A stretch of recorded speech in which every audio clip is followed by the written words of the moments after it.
Hello, welcome to Michelle Sews Again. I'm Michelle. In today's collabathon for Sew Purple to End ALZ, I am partnering up with the gorgeous Emma from Sew Do It Emma. If you want to find out what we're making, then please stay tuned.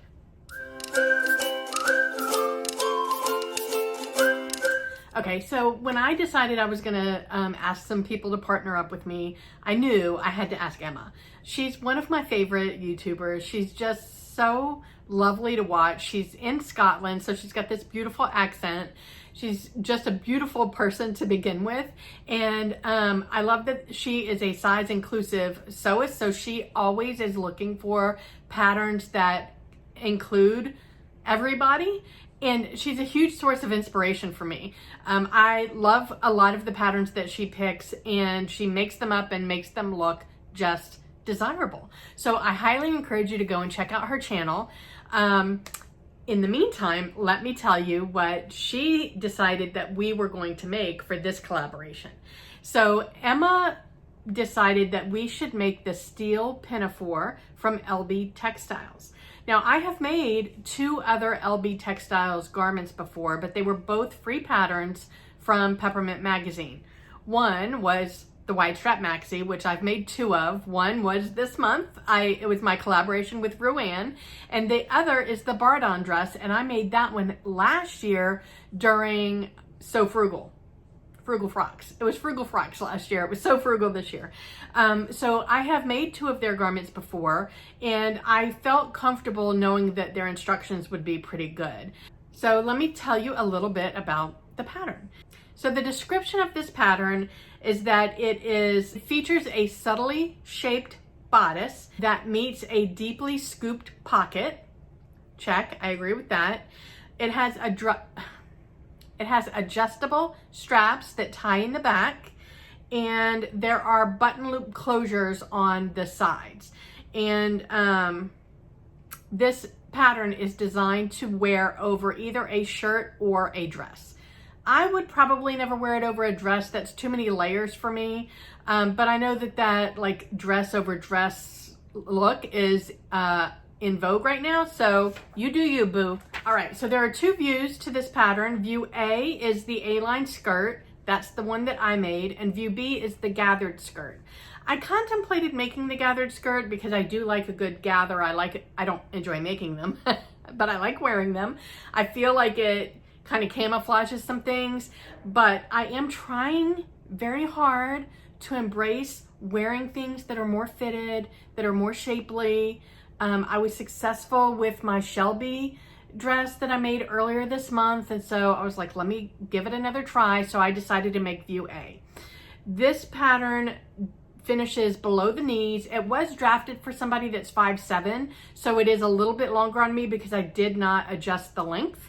And it is available in both B and C/D cups. So they've combined the CD and they've got a separate one for B. In the instructions, it says that this pattern is suitable for intermediate and higher sewers. I guess I would agree with that. I don't know if it's because it's been so long since I was a true beginner, but I feel like although there are a lot of steps, none of them were actually very difficult. So I would say if you're a confident beginner, then maybe give it a try, at least in some muslin or maybe an old sheet or something, because there's really nothing that's complicated, and the instructions are really pretty good. I didn't stumble on any of them. I'll get to that in a minute. But yeah, I would say a confident beginner could do this if they were willing, you know. I'm trying to think of any of the steps that I would say are complicated. It does have a lined bodice, but they walk you through the instructions. I don't know. I would give it a try if you are enamored with the style. So from a sizing perspective, LB Textiles letters their sizes. So it comes in sizes A through N. I'll give you the maximum measurements. So they do give you a high bust measurement because they do tell you to choose your pattern based on your high bust, not your full bust. So the max measurements are high bust 55 inches, full bust 57 inches for a B cup. For a CD cup, the bust measurement is 58.5 inches. The waist is 50 inches and the hips are 60.2 inches. So a pretty good size range there. I ended up making the size J, and that was based on my high bust, which is 47 inches. And I made the CD cup, which was based on my full bust of 50.5 inches. As I mentioned before, this is drafted for a 5'7" person. I am only 5'1". I did not hack off any length, and this hits me kind of mid-calf instead of right under the knee as designed, which I'm okay with. Fabrics that are recommended for this pattern are medium weight wovens with a good drape. I ended up using this newspaper print fabric. It's a quilting cotton. I bought this a couple of years ago. I'm pretty sure I bought it from Joann. I'm not 100% sure, but I feel like that's where I bought it from. And it's just a newspaper print, and it's just got sayings like one after another. It's not like a quote from any book that I can tell. It's just random quotes. Jumping is off a diving board, holding your hand over the rainbow. Long life I would wish for you. Here you are, shining sun in you. Like, some of them just don't even make sense, but I like it. And then I paired that with this cotton lawn that I've bought recently from Joann. And I bought this to make my 8640 collab with Jen from Today in Jen's Sewing Room. And I thought that the two of those would look really cool together. And to be honest with you, my intention was to dye this a solid color. I wasn't going to tie dye it or ice dye it. I was just going to dye it purple and have the newsprint read through it. And I was thinking I'll do it after I finish sewing it, completely forgetting that I was using a different fabric for the side, and I don't want to dye over this. So I'm leaving this as the newsprint, and I'm calling this my purple make. Even though it's not predominantly purple, I still think you get a purple feel from it. So I'm not cheating. Yeah, so I think the two of those go really well together. Tell me what you think. Good combo. What's interesting is for the fabric recommendations for the yardage, it tells you that past size I, not to use 43 or less width of fabric, because the pattern piece won't fit on it unless you cut it on the cross grain. I found making a size J, now I don't know that you could go up too much more than that, but I was able to get the size J on the fold with 40, I'm assuming it was 40, anywhere from 42 to 45 inches, because it was quilting cotton. So it was in that neighborhood. Lay it out first and then see what you would need to do. Total yardage, you will need anywhere from 2.3 to 2.9 yards. Obviously, that depends on what view you're making, what width of fabric, and what size you're making. In total, there were 10 plus pattern pieces. And I say it that way because there were 10 pattern pieces to make the garment, and then there were a handful of pattern pieces to cut out stabilizer. I did not use those because the lines were so confusing. I could not follow them to cut those stabilizer pattern pieces out. And because I was making this in quilting cotton, I wasn't overly concerned with not having that stabilizer in the fabric. If I had made this in like a rayon challis or something, I might like try and reprint those and try and be a little bit more careful about the line. I mean, hopefully, I don't know if this pattern is layered or not because I sent mine to a copy shop. If the pattern's layered and you can delayer it and print just the size you need for the stabilizer pieces, then you're good to go. Otherwise, I don't know how anybody can discern, because the stabilizer pattern pieces are super skinny because they're intended to go like around the edge, and the crossover lines, I couldn't follow them. I couldn't do it. So I didn't. You do need 4 buttons for this pattern, and they do say that you need an additional 4 to 6 depending on if you want to button up the whole of the side seam.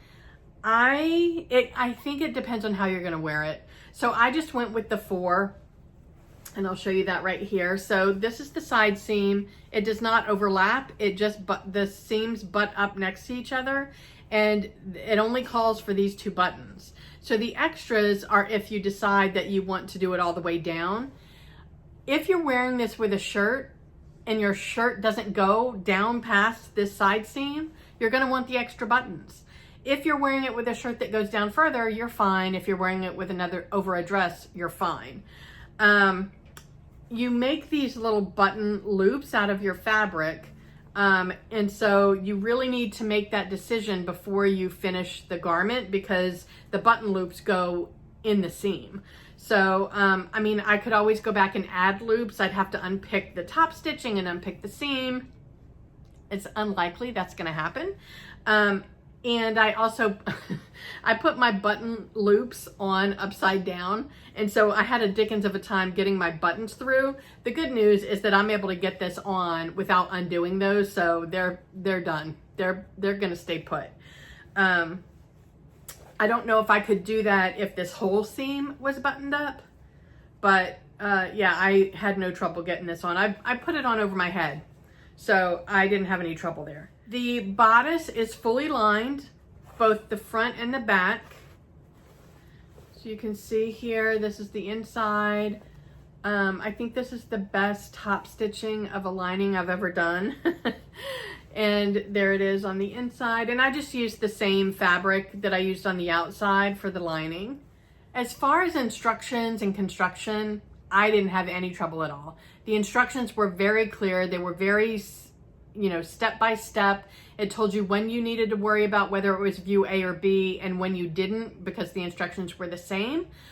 It was very clear. The illustrations were very clear. I personally always prefer illustrations over photographs in instructions.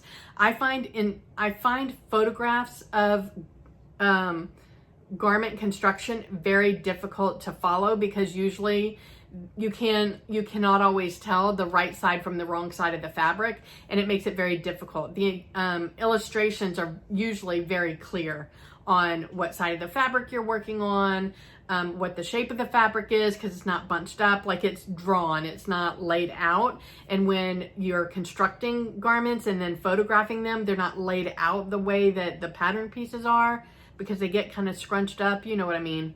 Anyway, so I really enjoyed the illustrations. They were very clear. Okay, so, and then the last bit I wanted to tell you is on the back, you're gonna put 2 buttonholes in the top of the back bodice, and that's where you're pulling your straps through and you're tying them there. So from a construction standpoint, that's pretty much it. So let me insert my twirl here. You can see how I've styled it. I am wearing it with my black strappy wedge heels and this mixed metal necklace that's a lot of fun. You can see it's got a lot of dangles. I love those little spikes, and just some simple earrings. My overall thoughts on this are, I really enjoyed making this. The construction was fun. I did some there weren't any new techniques, but it was interesting construction and putting things together that I hadn't done before, so I enjoyed that. As I mentioned, I did mean to dye this, but I wasn't able to because I had already constructed the bodice piece with the side panel, and I don't want to dye this purple fabric. My only issue with this garment is that I cannot get dressed without help. So I needed my husband to tie the bow in the back. I just can't reach it. So I'm not going to be able to wear this unless he's home. I do suggest making a toile of at least the bodice pieces, inclusive of the lining, before cutting into your preferred fabric. And the reason I say that is because when I put this on, I made the CD and it does fit over my bust, but I feel like it kind of gaps on the sides. And I think that part of that is because of the way that they have you make the lining. They ask you to trim the lining like a couple of millimeters along the edges, everywhere except for the waistline. So on the sides, on the armholes, and across the top, the shoulders and the neck hole. and they have you do that in the back as well. And I'm assuming the intention is so that the lining, there's no way for you to press the lining and have it peek out from the front. My problem is, I don't know if I trimmed too much or what, but I feel like the bodice is kind of bubbling because it doesn't match up with the lining all the way, and so it's kind of bubbled up, and I don't know if that's why the sides are like bagging out, or if I just needed to do a full bust adjustment even though this was a CD cup. I don't know, which is why I'm recommending that you do a toile of at least the bodice before cutting into your preferred fabric. And the other thing with this is I'm just not 100% sure that it's my style. I think it's cute. I think it looks cute on me. I don't know how often I'll wear it. I like dresses that I can wear with sneakers, that I can like throw my hair up. I don't know. I don't feel like this is my style of casual. I think that it could be casual on some people and they could knock it out of the park. This isn't my style of casual. It's a cute dress. I will wear it. I don't know how often because I don't get dressed up much. And this is a dress that I would want to wear with heels and not sneakers. So for that reason, I don't know how often I'll wear it, but I do like it. And my husband, when he was helping me tie it, he even said, he's like, that's really cute. So he likes it. So I do like it. It's not something I'm going to reach for often just because my personal style is much more casual. I would love to hear your thoughts on my dress, what you think of it. Have you made it? If so, what do you think of it? I cannot wait to see Emma's dress. So I'm filming this on Sunday and we're posting on Monday, and I just finished sewing my dress and she was just finishing hers and filming as well. So at least I wasn't the only one that was last minute, but I cannot wait to see what she's made. I've had a sneak peek of her fabric. I think everybody had. She's shown it on her channel already, and it's going to be absolutely gorgeous. I cannot wait to see it. If you've been following along but you missed yesterday's video, it was a 4-way collaboration. I made a waxed tote bag. You can see it right here. And I partnered up with April from Sew April, Chris from Sew Notes, and Sheree from Granny's Sewing Room.